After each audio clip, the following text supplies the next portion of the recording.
The shed is perfectly fine for someone your age, Jessica said, sipping her morning latte in what used to be my kitchen. I smiled, nodded, and kept sweeping the dirt floor of the converted tool shed they'd relegated me to. But what Jessica didn't know was next week she'd be staring at a sold sign on the front lawn, begging me for a place to stay. I'm Rose Mitchell. I'm 70 years old. Until 18 months ago, I lived on a beautiful 15-acre property in Millbrook County with my husband, Frank. We had a farmhouse, gardens, animals, and a charming bed and breakfast that people loved. We didn't just live here. We built a life here. We bought the land in 1976. Over 45 years, we turned it into something magical. A Victorian farmhouse with wraparound porches, flower gardens and fruit orchards, solar panels and modern plumbing, a small barn, chickens, goats, and a peaceful creek in the back pasture. Developers had offered us $3.2 million. We always said no. This place wasn't for sale. It was for family. Frank passed away suddenly. I grieved, but I also proved I could run everything on my own. Managed the gardens, hosted B&B guests, handled the finances, even fixed the water pump and learned DIY from YouTube. I didn't just survive, I thrived. My son Marcus and his wife Jessica started visiting just to check on me. But it became clear they weren't here to help. They were here to calculate. They saw the house, the land, the potential sale, and they wanted it. They said things like, "It's not safe here for someone your age. You could sell and retire in comfort. We can help you manage the money." That's when I realized they weren't worried about me. They were eyeing what was mine. But what they forgot was, I am not a weak old woman. I'm the one who planted every seed here, and now I was planting something else, revenge. At first, I truly believed Marcus and Jessica came out of care. Every Sunday, they'd bring pre-cooked meals, dessert, and questions that seemed thoughtful. Marcus asked about the garden. Jessica asked about my health, and I thought, well, at least they still care. But then, I started noticing things. They always walked the house slowly like appraisers. They glanced at window ceilings, wiring things visitors don't care about. They took quiet notes on their phones, assuming I wouldn't notice. Jessica started saying things like, "Don't you think this staircase is dangerous? What if you slip the water heater's old?" "We're just worried, Mom." Marcus was subtler. "Are you sure you want to handle all this forever? Wouldn't it be easier if we were close by?" I didn't reply. I just smiled. But inside, I knew they were testing the soil, and I was the soil. Sometimes I'd be watering the garden, and they'd just drop by. Tuesday morning at 8 a.m., Thursday noon unannounced. We were in the area, thought we'd check in. We just showed some property nearby. Had a bank meeting close by. Nearby out here in the middle of the county. Strangely, they always showed up when I was busiest or entertaining B&B guests. And each visit they'd observe a little more. Jessica suddenly offered, "Let me help with the B&B bookings. I can optimize your nightly rates. Your website looks outdated. I can tweak it." Marcus asked to review bills. "It'll help us help you better, Mom." I understood. They didn't want to help. They wanted to take over. Marcus was once the boy who planted squash with me, who cried when the fox got our chickens. I used to believe he still carried that same gentle heart into adulthood. But now, every time I look in his eyes, I no longer see my son. I see a man running numbers, measuring the square footage of what his mother still owns. Jessica. She never fooled me. From the moment she first stepped into this house, her eyes went straight to the heirloom painting, not to Marcus's childhood photos. She knows exactly how much this home is worth. And now she wants it. Not because she needs it, but because she's ambitious. I didn't argue. I didn't lash out. I nodded. I said I'll think about it. I thanked them for worrying. I let them believe I was weak, but that frailty was a costume I put on willingly. I started to take notes on strange comments and suspicious drop-ins, keep records of texts and emails they sent me about money, watch Jessica's eyes as they scanned the house like a shopper choosing her next item. I wasn't sad anymore. I'd shifted into something else. Preparation. Every time they came over, I'd pour tea, Frank's favorite blend, and sit in my old chair. I let them present their plans. I watched their eyes, their slips, their silent glances. And I realized something: they never expected resistance. They thought age meant I was slow, confused, easy to control. They didn't know. This old woman once fed a family of 3 with a single garden in 1983. She once buried her husband with no help and rebuilt herself from grief. She once raised the man now sitting across from her and taught him better. I wasn't a pawn. I was the player. And in this game, I would win. I let them talk. I let them visit. I let them think I was fragile, wavering. But every step they took in my home, every concerned question they asked, every glance they exchanged when they thought I wasn't looking, I remembered it all, and I had started planning a plan that would make them beg to leave the very place they tried to steal. At first, Marcus and Jessica were thrilled. I left sleeping pills on the table. I forgot keys in the fridge. I mistyped booking dates. I said I'm just getting old. My brain isn't what it used to be. Jessica quickly offered to help manage paperwork. Marcus secretly called the bank to check joint account status. But then, things didn't add up. I was weak, but everything still ran smoothly. I was forgetful, yet the B&B had glowing 5-star reviews. I was slow, but remembered every utility bill. Jamawars, what's the nursing? Jessica started watching me longer when I accidentally dropped the spoon. She smiled, but her eyes didn't. Once I pretended to doze off in the living room. I heard Marcus whisper, "Don't you find it strange?" She forgets things but keeps the document room locked. Jessica replied, voice lowered, "Keep going. If she's bluffing, we'll catch her slip." They were afraid, not because I was strong, but because my weakness was strategic. Tingy, yirinini. Marcus started visiting less. Jessica stopped emailing, switched to calls with no voicemails. They checked rooms more thoroughly. Jessica suggested installing cameras, but her eyes scanned the ceiling first. Marcus asked Mom, "Are you recording these conversations?" I just smiled. I'm old. Who has time for that? But I knew they sensed something invisible but capable, of destroying everything they'd planned.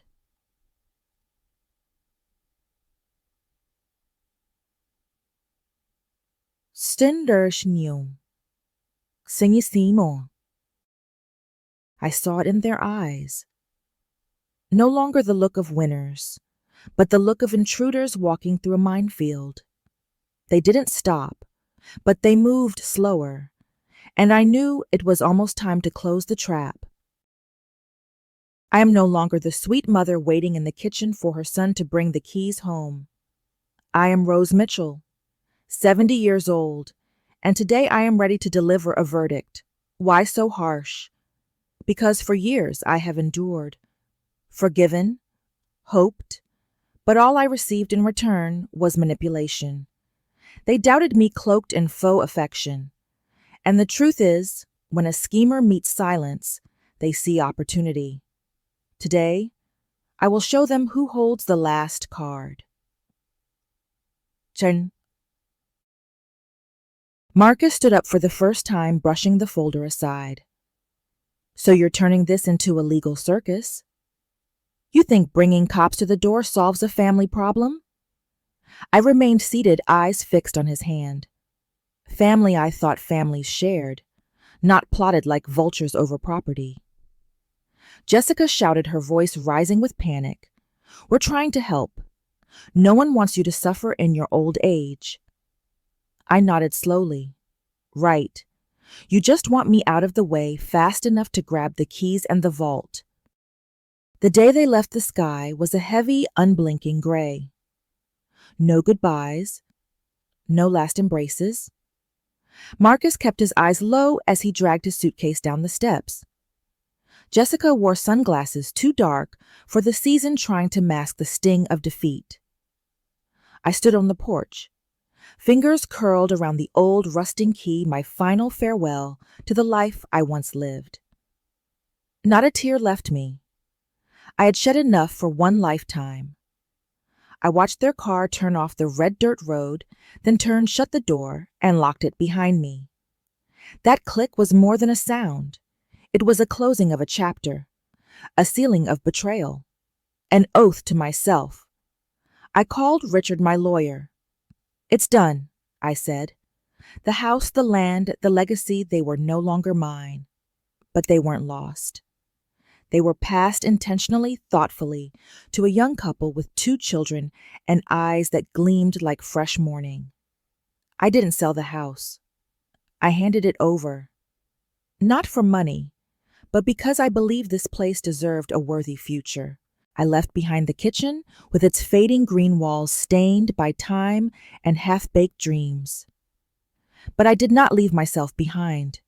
I folded my handkerchief, lifted the travel bag I'd packed days before. Inside, one photo of me and my husband when we were young, our marriage license, and a handwritten letter from my mother. Never forget, you are the keeper, not the prize. I boarded the earliest bus, clutching an old canvas bag that held the last fragments of my life. The vehicle shuddered gently as it rolled away from the house that had kept me for over half a century. There were no tears, only silence. But this time, silence didn't mean pain. It meant peace. The seat beside me was empty, yet my heart was full. Faces, voices, memories, and clarity. I thought of the letter I left for Marcus and Jessica. I forgive, but I do not forget. It wasn't condemnation. It was release. The first stop was a tiny town nestled among pines and a glassy lake. The air smelled of lavender and wood. I nearly cried, but instead I smiled.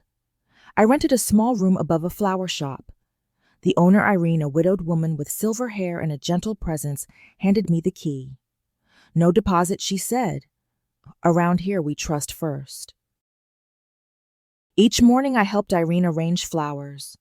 They weren't as dazzling as they used to be in my youth, but they were fragrant, enduring, and still, like me. I began writing again. Not memoirs, but little stories I once dreamed of telling.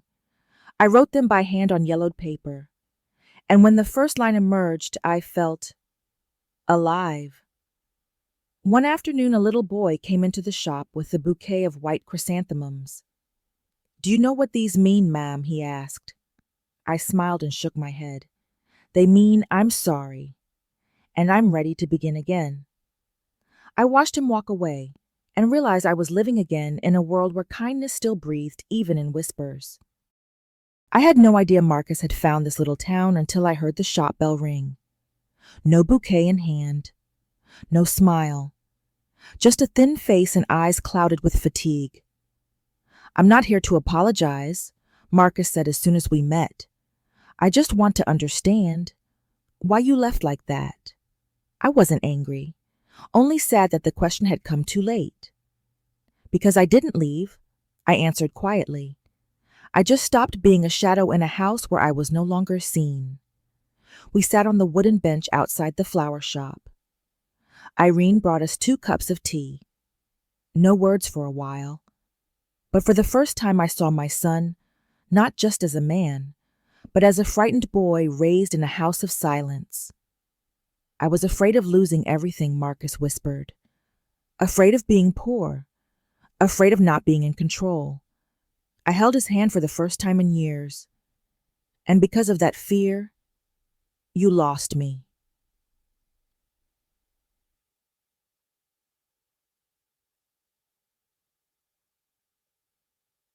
We didn't speak much afterward, but something shifted. Silence was no longer a wall, it was a bridge. Marcus didn't ask me to come home. I didn't invite him to stay. But when he left, he nodded to Irene and said, "Thank you for helping my mother live again." He didn't understand everything. Not yet. But that was a beginning. That night I pulled out a fresh sheet of paper and wrote I was a mother. I was a wife. Now I am myself. It wasn't a declaration. It was a rebirth. The next morning, sunlight filtered through the small window above the flower shop, warming the silver strands of my hair. I woke not from an alarm, but from birdsong and the scent of herbal tea wafting from below. I cleared my writing desk, where the line from last night still lingered. Now I am myself. Today I wanted to write more, but not with pen through action. Irene asked if I'd help manage the shop for the morning. I said yes, and for the first time in years, I arranged flowers, tied ribbons, and penned notes, not for business, but for love. At noon, a little girl entered the shop. "Excuse me, do you have lavender?" I knelt beside her, smiling. "Who are you giving it to?" "My grandma. Today's her wedding anniversary." I wrapped the bouquet and tucked in a handwritten card. My heart swelled. This wasn't the last chapter. It was a brand new one. That afternoon I strolled along the lake. An older gentleman was sketching under a tree, a weathered folding stool next to a box of watercolors. "Excuse me," he looked up. "Would you mind if I sketched you?" I chuckled. "As long as I get to see the result." We talked like old friends about art, missed buses, and dreams we never chased. His name was Walter. Widowed. Loved gardening. Once dreamt of being a painter. I watched him draw and realized I wasn't just living. I was being seen again. Not through someone else's gaze. Through my own.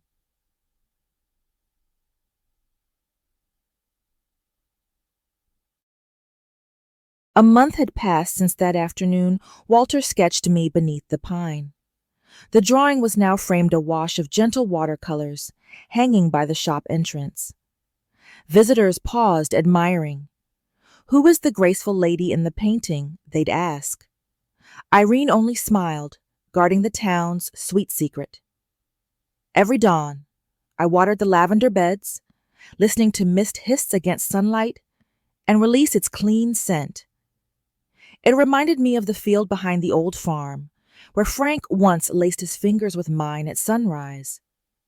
Yet instead of anchoring me to the past, the fragrance nudged me forward. One evening, Walter appeared with a small wooden box inside, lay packets of seeds, chamomile asters, baby's breath. "I've saved them," he said, "but my garden lacks the sun. They'll flourish here." I laughed. "Then let's sow them together." The next morning, Irene, Walter, and I dug beds along the picket fence. Neighborhood children joined without complaint, and I realized we were planting more than flowers. We were planting trust. Word of the new garden spread quickly. Drawing helping hands, the baker donated compost. A young couple brought fresh white paint. High schoolers erected a sign that read, "Garden of Second Chances." I added a smaller plaque beneath "Pick if you need, leave a smile behind." One noon I saw Jessica standing by the fence. No dark glasses, no heavy makeup. Marquis's car idled a ways off.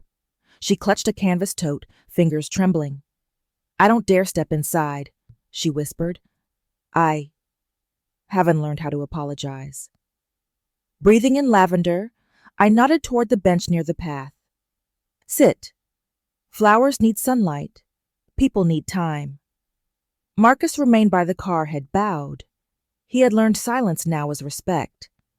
Jessica spoke no tears about the real estate office, closing the new modest job she'd taken, no longer leveraging family to con anyone. Then she pressed a packet of sunflower seeds into my hand. Part of my first honest paycheck. Small, but I want to add to the garden. I accepted not because the garden needed seeds, but because she needed a place to reseed trust she herself had blown away. One May morning, as I watered the lavender lining the front of the shop, Irene came out holding an ivory envelope. "Rose, someone sent this for you." I wiped my hands and took it. The handwriting was familiar but steadier. "My name is Ellie." The letter began, "I'm Marcus and Jessica's daughter. I'm 12. My parents told me a lot about you." I paused. My heart stirred. The next lines bloomed gently like flowers after rain. "I'd like to meet you. May I visit during the summer break?" I didn't respond immediately. I brewed tea and sat at the wooden desk by the window where I once penned the first lines of my new life. I thought of Ellie, of her hair, perhaps like her mother's, her eyes like her father's, and a heart searching for something forgotten. I wrote back, not long, just a few lines. "Dear Ellie, I look forward to meeting you. Bring clean hands and an open heart. I'll be waiting at the flower shop. Omid, ambashimars." If you've ever felt sidelined in your own life, if you've ever been told your time is over, remember you are not alone. Rose's story isn't just about loss. It's about reclaiming the right to choose to rise and to live fully. 11. We can't control how others see us, but we can choose how we see ourselves. We don't need permission to begin again. Sometimes all it takes is a small step, a fresh breath, a brave heart. 12. Thank you for staying until the end. If this story touched your heart, let it be a seed, and plant it with love, with courage, and with hope.